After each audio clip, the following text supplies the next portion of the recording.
News hour morning ಎಡಿಷನ್ಗೆ ಮತ್ತೆ ಸ್ವಾಗತ. ನಿರ್ಣಾಯಕ ಹಂತದಲ್ಲಿ ಲೋಕಸಭಾ ಸಮರ ಇದೆ. 3 ಹಂತಗಳ ಮತಯುದ್ಧಕ್ಕೆ ಅಖಾಡ ರಂಗೇರ್ತಾ ಇದೆ. ಇನ್ನು 3 ಮತದಾನದ ಹಂತಗಳು ಉಳ್ಕೊಂಡಿವೆ. ಮೋದಿ ವಿರೋಧಿಗಳ ಆಂತರಿಕ ಸಂಘರ್ಷ ಜೋರಾಗಿದೆ. INDIA ಮೈತ್ರಿಕೂಟಕ್ಕೆ ಸದ್ಯಕ್ಕೆ ಸಿಎಂ ಮಮತಾ ಬ್ಯಾನರ್ಜಿ ಬೆಂಬಲ ಕೊಡ್ತಾ ಇದ್ದಾರೆ. ಕಾಂಗ್ರೆಸ್ ಜೊತೆಗಿನ ಭಿನ್ನಾಭಿಪ್ರಾಯದ ಕಾರಣ ಮಮತಾ ಬ್ಯಾನರ್ಜಿ ದೂರ ಇದ್ರು. ಆದರೆ ಈಗ ಮತ್ತೆ ವಿರೋಧ ಪಕ್ಷಗಳ ಒಕ್ಕೂಟಕ್ಕೆ ಬೆಂಬಲ ಘೋಷಣೆ ಮಾಡಿದ್ದಾರೆ. ಬಂಗಾಳ ಬಿಕ್ಕಟ್ಟು, INDIA ಮೈತ್ರಿ ಬೆಂಬಲ ಎರಡನ್ನೂ ಇಟ್ಟು ನೋಡಿದಾಗ ಬಂಗಾಳ ಬಿಕ್ಕಟ್ಟು ಏನಿದೆ ಅದನ್ನ ಹೊರಗಿಟ್ಟು INDIAಗೆ ಮೈತ್ರಿ ಬೆಂಬಲ ಸೂಚಿಸ್ತೀವಿ ಅಂತ ಹೇಳಿದ್ದಾರೆ. ರಾಷ್ಟ್ರ ಮಟ್ಟದಲ್ಲಿ INDIA ಕೂಟಕ್ಕೆ TMC ಬೆಂಬಲ ವ್ಯಕ್ತಪಡಿಸ್ತಾ ಇದೆ.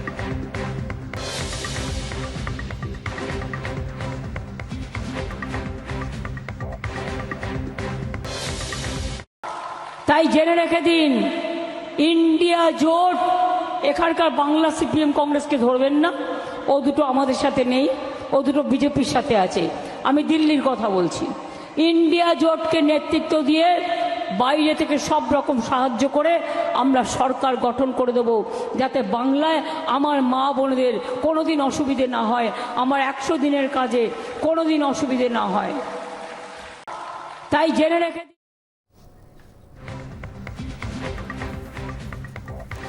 ಮಮತಾ ಬ್ಯಾನರ್ಜಿ ಈ ಸ್ಟೇಟ್ಮೆಂಟ್ಗೆ ಏನು ಕಾರಣ?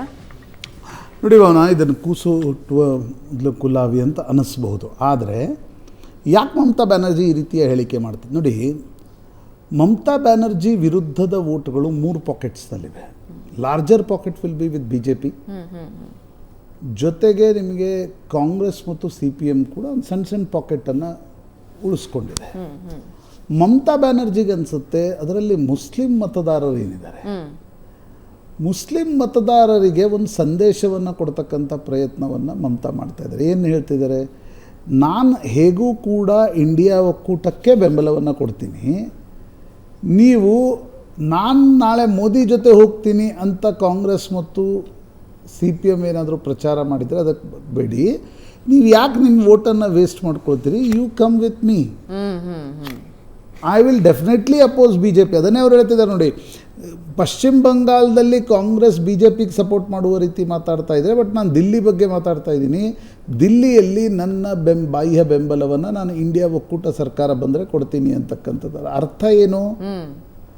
ಮಮತಾ ಈಗಲೇ ಸ್ಪಷ್ಟಪಡಿಸ್ತಿದ್ದಾರೆ ಮುಸ್ಲಿಂ ಮತದಾರರಿಗೆ, ನೀವು ನನ್ನ ಜೊತೆನೇ ಬನ್ನಿ, ನಾನೇ ಇಂಡಿಯಾ ಒಕ್ಕೂಟಕ್ಕೆ ತೆಗೆದುಕೊಂಡು ಹೋಗ್ತಕ್ಕಂಥ ನಾಯಕಿ. ಕಾಂಗ್ರೆಸ್ ಮತ್ತು CPM ವೋಟ್ ಹಾಕಿ ವೋಟ್ ಹೊಡೆದು BJPಯನ್ನು ಗಟ್ಟಿಗೊಳಿಸ್ತಕ್ಕಂಥ ಪ್ರಯತ್ನವನ್ನು ಮಾಡಬೇಡಿ, ನಾನು ಇಂಡಿಯಾ ಒಕ್ಕೂಟಕ್ಕೆ ಹೋಗೋದು. ಇಲ್ಲಿ ನನ್ನ ಮತ್ತು ಕಾಂಗ್ರೆಸ್ ಮತ್ತು CPM ನಡುವೆ ವಿರೋಧ ಇರ್ಬೋದು, ಆದರೆ ನನ್ನ ಬೆಂಬಲ ಇರ್ತಕ್ಕಂಥದ್ದು ಇಂಡಿಯಾ ಒಕ್ಕೂಟಕ್ಕೆ ಅಂತ ಹೇಳುವ ಪ್ರಯತ್ನ ಮಾಡ್ತಾ ಇದ್ದಾರೆ. ಇದೇ ಮಮತಾ ಬ್ಯಾನರ್ಜಿ 3 ತಿಂಗಳ ಹಿಂದೆ ಇಂಡಿಯಾ ಒಕ್ಕೂಟದ ಜೊತೆಗಿನ ಮೈತ್ರಿಯನ್ನು ಸ್ನ್ಯಾಪ್ ಮಾಡಿಕೊಂಡ್ರು. ಈಗ ಹೇಳ್ತಿದ್ದಾರೆ. ಅದಕ್ಕೆ ಅಧೀರ್ ರಂಜನ್ ಚೌಧರಿ ಏನು ಹೇಳ್ತಿದ್ದಾರೆ ನೋಡಿ, ಇಂಡಿಯಾ ಮೈತ್ರಿಕೂಟವನ್ನೇ ಬಿಟ್ಟು ಹೋದವರು, ಹೀಗಾಗಿ ಮಮತಾ ಮಾತಿನ ಮೇಲೆ ನಂಬಿಕೆ ಇಲ್ಲ ಅಂತಕ್ಕಂಥ. ಇಲ್ಲಿ ಪ್ರಶ್ನೆ ನಂಬಿಕೆ ಇಡ್ತಿರೋ ನಂಬಿಕೆ ಇರಲ್ವೋ, ಅದು ರಾಜಕಾರಣದಲ್ಲಿ ಅದಕ್ಕೆಲ್ಲ ಅರ್ಥ ಇರಲ್ಲ. ಅರ್ಥ ಏನು? ಸೀಟ್ ಯಾರು ಜಾಸ್ತಿ ಗೆಲ್ತಾರೆ ಅಂತಕ್ಕಂಥದ್ದು. ಇವತ್ತಿನ ಪರಿಸ್ಥಿತಿಯಲ್ಲಿ BJP ಸಿಂಗಲ್ ಲಾರ್ಜೆಸ್ಟ್ ಆಗಿ ಪಶ್ಚಿಮ ಬಂಗಾಳದಲ್ಲಿ ಹೋಗುವ ಸಾಧ್ಯತೆಗಳತ್ತ ಸರ್ವೆಗಳು ಬೊಟ್ಟು ಮಾಡ್ತಾ ಇವೆ. ಸ್ಥಳೀಯರು ಪತ್ರಕರ್ತರು ಕೂಡ ಬೊಟ್ಟು ಮಾಡ್ತಾ ಇದ್ದಾರೆ. ಮಮತಾ ಶತಾಯಗತಾಯ ನಾನ್ ಸಿಂಗಲ್ ಲಾರ್ಜೆಸ್ಟ್. ಯಾಕಂದರೆ ಮಮತಾರ target, this is a second target. Her first target will be West Bengal assembly elections. ಒಂದು ವೇಳೆ BJP ಲೋಕಸಭೆಯಲ್ಲಿ ಮಮತಾರನ್ನ ಟೇಕ್ ಓವರ್ ಮಾಡಿದರೆ ಅಸೆಂಬ್ಲಿ ಇಲೆಕ್ಷನ್ಸಲ್ಲಿ ಇನ್ನಷ್ಟು ಮುಂದಕ್ಕೆ ಹೋಗ್ತಕ್ಕಂಥ ಒಂದು ಪ್ರಯತ್ನವನ್ನು BJP ಮಾಡೇ ಮಾಡುತ್ತೆ. ಆ ಕಾರಣದಿಂದ ಮಮತಾ ಹೇಳ್ತಾ ಇದ್ದಾರೆ, ನೋಡಿ, BJP ಸರ್ಕಾರ ಬರಲ್ಲ ಒಂದು ಕಡೆ, ಇನ್ನೊಂದು ಕಡೆ ಕಾಂಗ್ರೆಸ್ CPM ವೋಟ್ ಹಾಕಿ ವೋಟ್ ವೇಸ್ಟ್ ಮಾಡ್ಕೋಬೇಡಿ, ನೀವು ನನಗೆ ವೋಟ್ ಹಾಕಿ ನಾನು ನಿಮ್ಗೆ ಮತ್ತೆ ಹೋಗಿ ಇಂಡಿಯಾ ಒಕ್ಕೂಟಕ್ಕೆ ಬೆಂಬಲವನ್ನು ಕೊಡ್ತೀನಿ ಅಂತ ಹೇಳುವ ಪ್ರಯತ್ನವನ್ನು ಮಾಡ್ತಾ ಇದ್ದಾರೆ.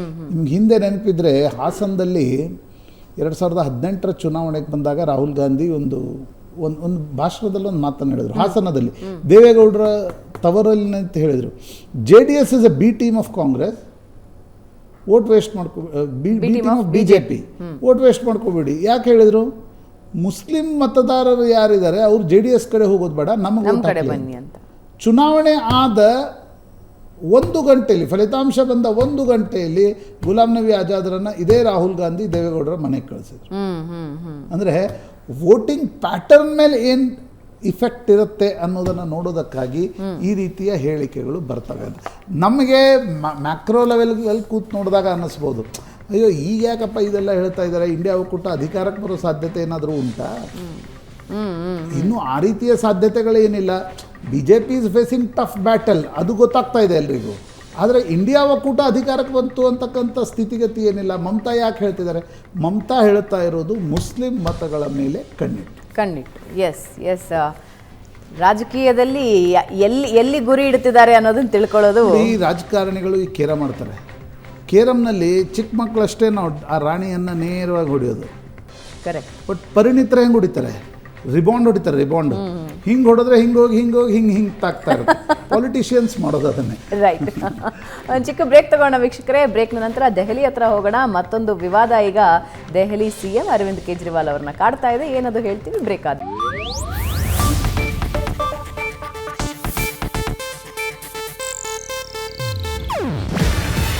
ಇದು ಏಷ್ಯಾನೆಟ್ ನ್ಯೂಸ್ ನೆಟ್ವರ್ಕ್ ಪ್ರಸ್ತುತಿ. ನೀವು ನೋಡ್ತಿದ್ದೀರಾ ಏಷ್ಯಾನೆಟ್ ಸುವರ್ಣ ನ್ಯೂಸ್.